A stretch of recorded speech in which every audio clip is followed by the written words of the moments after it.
Hello students. पिछली class में हमने अपना 10th चैप्टर स्टार्ट किया था किशोरावस्था की ओर। हमने ये पढ़ा था कि किशोरावस्था क्या होती है। यह जो अवस्था होती है वो 10 या 11 वर्ष से शुरू होकर के 18 वर्ष तक रहती है। इसलिए और इसे हम टीनेज भी कहते हैं। क्यों कहते हैं? क्योंकि एक अंग्रेजी भाषा का एक शब्द है टीन्स, 13 से 18, वहाँ से इसको लिया गया है।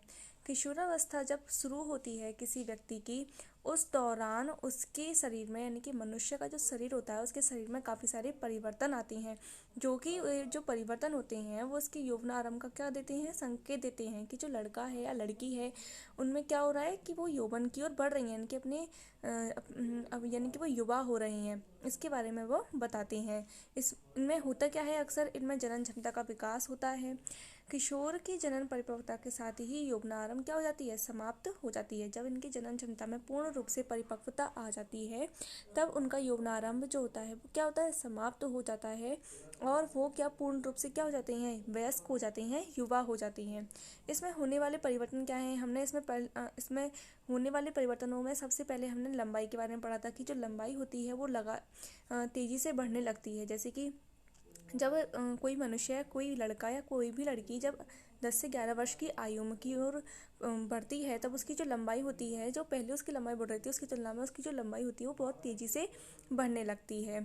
ठीक है। एक बात और ध्यान रखनी है यहाँ पर कि जो लड़कियाँ जो होती हैं उनमें किशोरावस्था जो होती है वो लड़कों की तुलना में जल्दी ही शुरू हो जाती है। यानी कि लड़की, इससे क्या फ़र्क पड़ेगा कि उनकी जो लंबाई होगी वो लड़कों की तुलना में 10 से 11 वर्ष की उम्र में 88% तक पहुंच जाती है, जबकि लड़का अपने 11 वर्ष की उम्र में अपनी लंबाई को कितना प्राप्त कर पाता है, केवल 81% तक ही प्राप्त कर सकता है। लेकिन जब वो 18 या 19 वर्ष की ओर आते हैं तो दोनों ही एक इक्वल, यानी कि एक समानता को प्राप्त कर लेते हैं। यानी कि उन दोनों में समानता ही एक समानता से उन दोनों में विकास प्रकट दिखाई देते हैं। इसके बाद हमने शारीरिक आकृति में परिवर्तन देखे थे कि हमारी जो शारीरिक आकृति होती है उसमें परिवर्तन क्या होते हैं। आज हम इसके बारे में पढ़ाई करेंगे, इसकी स्टडी करेंगे कि शारीरिक आकृति में कौन कौन से परिवर्तन होते हैं। क्या आपने ध्यान दिया है कि आपकी कक्षा के छात्रों के कंधे और सीना निचली कक्षा के छात्रों की अपेक्षा अधिक चौड़े हैं। इसका कारण यह है कि वे यौवनारंभ में प्रवेश कर चुके हैं, जब वृद्धि के कारण कंधे फैलकर चौड़े हो जाते हैं। लड़कियों में कमर का निचला हिस्सा क्या होता है, चौड़ा हो जाता है, जबकि लड़कों में क्या होता है, उनके कंधे फैल जाते हैं। वृद्धि के कारण लड़कों में शारीरिक पेशियां लड़कियों की अपेक्षा सुस्पष्ट एवं गठी दिखाई देती हैं। तो शारीरिक इनमें जो कंधों की जो पेशियां होती हैं वो लड़कों में ज़्यादा दिखाई देती हैं बजाय लड़की के। अतः किशोरावस्था के दौरान लड़कों एवं लड़कियों में होने वाले परिवर्तन अलग अलग होते हैं। अब हम बात करते हैं स्वर में परिवर्तन। आपने देखा होगा कि बहुत से लड़के जो होते हैं उनके स्वर में परिवर्तन आ जाते हैं। ठीक है। जैसे कि बचपन में उनकी आवाज़ थोड़ी कैसी होती है, मीठी होती है, लेकिन कभी कभी किन्हीं लड़कों की आवाज़ कैसी हो जाती है, बहुत भर्राई सी हो जाती है, बहुत भारी सी हो जाती है। तो चलिए हम इसके बारे में पढ़ते हैं। क्या आपने ध्यान दिया है कि कभी कभी आपकी कक्षा के कुछ लड़कों की आवाज़ कैसी होती है, फटने लगती है। यौवनारंभ में क्या होता है कि इनके जो षड्यंत्र होता है, इनके लैरिंग्स होता है। लैरिंग्स क्या होता है, इस डायग्राम में देखिए आप, ये जो होता है वो लड़कों में इसकी वृद्धि अचानक से होने लग जाती है, इस वाली की, जबकि लड़कियों में इसकी जो वृद्धि होती है वो बहुत ही कम मात्रा में होती है। ठीक है। तो अब आप देखिए यहाँ पे आपको क्या लिखा हुआ है कि लैरिंग्स में वृद्धि का प्रारंभ होता है। लड़कों का जो स्वरयंत्र होता है, यानी कि जो लैरिंग्स होता है वो विकसित होकर के क्या होता है, बड़ा हो जाता है। लड़कों में ये बढ़ता हुआ स्वरयंत्र गले के सामने की ओर सुस्पष्ट ऊपरी भाग के रूप में दिखाई देता है। ये वृद्धि करने लगता है और वृद्धि करके ये आगे की ओर उभर जाता है, जिसके कारण यह बिल्कुल स्पष्ट दिखाई देता है। इसे हम एडम्स एप्पल को बोलते हैं, यानी कि इसको हम क्या बोलते हैं, कंठ मणि बोलते हैं।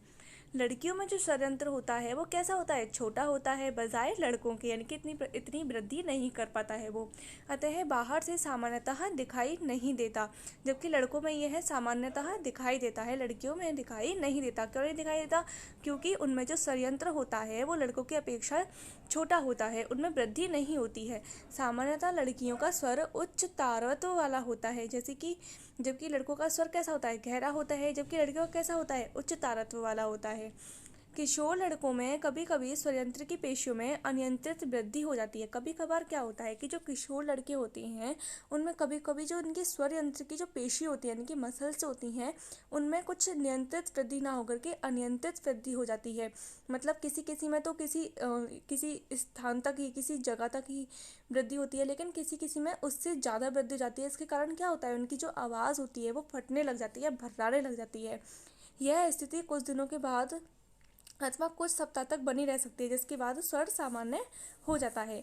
और यह केवल किस अवस्था में होता है, ये जो जब आवाज़ फटने वाली होती है या भर्राने वाली आवाज़ जब मुंह से निकलती है, तो ये जो सारे कैरेक्टर्स होती हैं, जितने भी सिम्टम्स होते हैं, जितने भी लक्षण होते हैं, ये वो केवल हमें किशोरावस्था में यानी कि टीनेज में ही दिखाई देती हैं। जब वो युवा हो जाती हैं तब उनकी आवाज़ में ये भर्रायापन या फटने या जैसा हमको आभास नहीं होता है।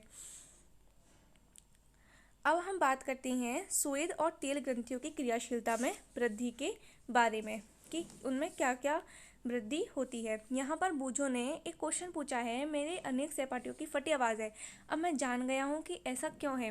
वो जान गया है कि ऐसा क्यों है क्योंकि उनका जो षड्यंत्र है यानी कि उनका जो लैरिंग्स है उसमें कभी उनमें क्या हो गई है, अनियंत्रित वृद्धि हो गई है। अनियंत्रित वृद्धि हो जाने के कारण उनकी आवाज़ कैसी हो गई है, भर्रा गई है, फट गई है। अब हम पढ़ते हैं स्वेद एवं तेल ग्रंथियों की क्रियाशीलता में वृद्धि के बारे में। किशोरावस्था में स्वेद एवं तेल ग्रंथियों का स्राव जो होता है वो क्या होता है, बढ़ जाता है। श्वेत ग्रंथि यानी कि जिनमें जो पसीना लाती हैं उनको हम श्वेत ग्रंथि बोलते हैं। और तेल ग्रंथि यानी कि हमारे स्किन पर आपने देखा होगा कि सुबह के समय या फिर जब आप सोकर जगते हैं तो आपको कुछ तेल तेल से निकला हुआ दिखाई देता होगा, इन्हें हम तेल ग्रंथियाँ कहते हैं। ये हमारे चेहरे पर पाई जाती हैं, ठीक है। इन ग्रंथियों की अधिक क्रियाशीलता के कारण, जब इन ग्रंथियों में अधिक क्रियाशीलता आ जाती है उसके कारण कुछ व्यक्तियों के चेहरे पर क्या जाती हैं, मुहासे, फुंसियाँ आदि हो जाते हैं। आपने देखा होगा कि जब कोई टीनेज होता है या फिर किशोरावस्था की ओर जा रहा होता है तो आपने देखा होगा कि उसके चेहरे पर मुहासे या फुंसियाँ आ जाती हैं। ऐसा क्या होता है, क्योंकि उनमें जो श्वेत ग्रंथियाँ होती हैं और जो तेल ग्रंथि होती हैं उनका क्या हो जाता है, विकास हो जाता है, यानी कि उनकी क्रियाशीलता बहुत ज़्यादा बढ़ जाती है। किसी किसी में उनकी क्रियाशीलता कम होती है तो उनमें ये कम वृद्धि करते हैं यानी कि नहीं होते हैं। किन्हीं किन्हीं में इनकी क्रियाशीलता बढ़ जाती है, इसके कारण हमारे चेहरे पर फुंसियाँ और मुहासे होने लग जाते हैं। अब हम पढ़ेंगे जनन अंगों का विकास कि जनन अंगों का विकास क्या है।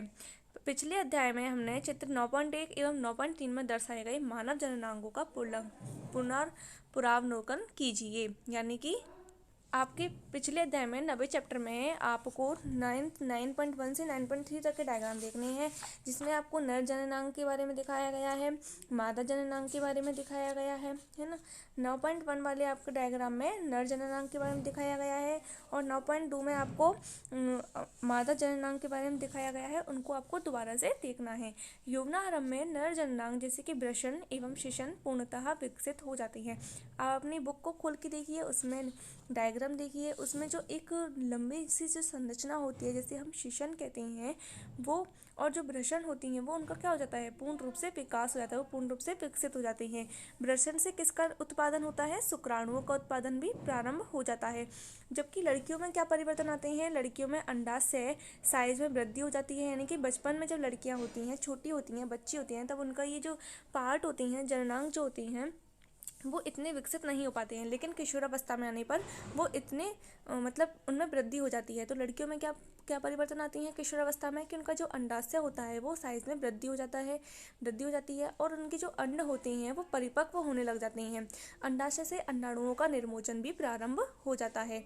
अब हम पढ़ते हैं मानसिक, बौद्धिक एवं संवेदनात्मक परिपक्वता प्राप्त करना कि किशोरावस्था के दौरान उनके शरीर में मानसिक, बौद्धिक और संवेदनात्मक परिपक्वता किस प्रकार से आती है।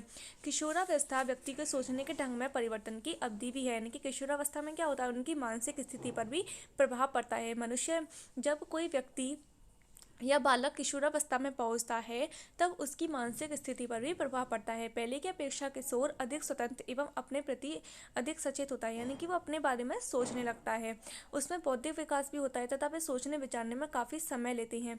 वास्तव में किसी व्यक्ति के जीवन में यह वह समय होता है जब उसके मस्तिष्क की सीखने की क्षमता सर्वाधिक होती है। यानी कि किशोरावस्था जो होती है वो एक ऐसी अवस्था होती है जिसमें व्यक्ति के जीवन की वह अवस्था होती है जिसमें मस्तिष्क की सीखने की क्षमता सबसे ज़्यादा होती है।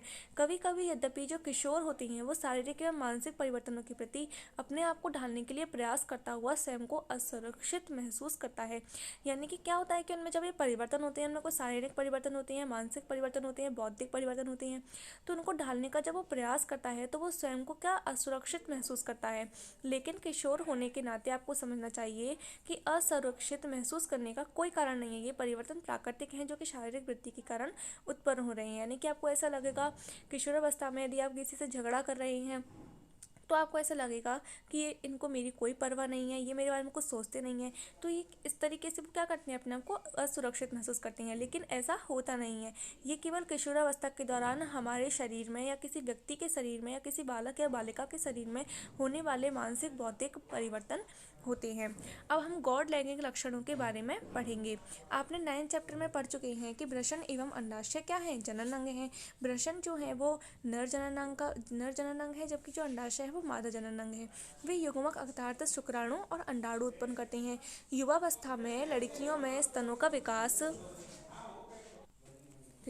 होने लगता है। यानी कि क्या होता है, इसमें स्तनों का विकास होता है और लड़कों के चेहरे पर बाल उगने लगते हैं, यानी कि दाढ़ी मूंछ आने लग जाते हैं। ये लक्षण क्योंकि लड़कियों को लड़कों से पहचान में सहायता करते हैं कि लड़कियों की दाढ़ी मूंछ नहीं आती हैं जबकि लड़कों की दाढ़ी मूंछ आती हैं, और इन्हें हम गौड़ लैंगिक लक्षण कहते हैं। लड़कों के सीने पर बाल आ जाते हैं, ये भी एक गौड़ लक्षण होते हैं। यानी कि लड़कियों में तो स्तन ग्रंथियों में विकास होता है, जबकि लड़कों में क्या होता है, उनके चेहरे पर बाल आ जाते हैं, इनकी दाढ़ी मूंछ आने लग जाती हैं और सीने पर भी बाल आ जाते हैं। और लड़कों और लड़कियों में जो दोनों में एक सेम कैरेक्टर पाया जाता है वो ये है कि दोनों में बगल एवं जांघ के ऊपरी भाग अथवा यानी कि प्यूबिक क्षेत्र में उनमें क्या जाते हैं, बाल आ जाते हैं।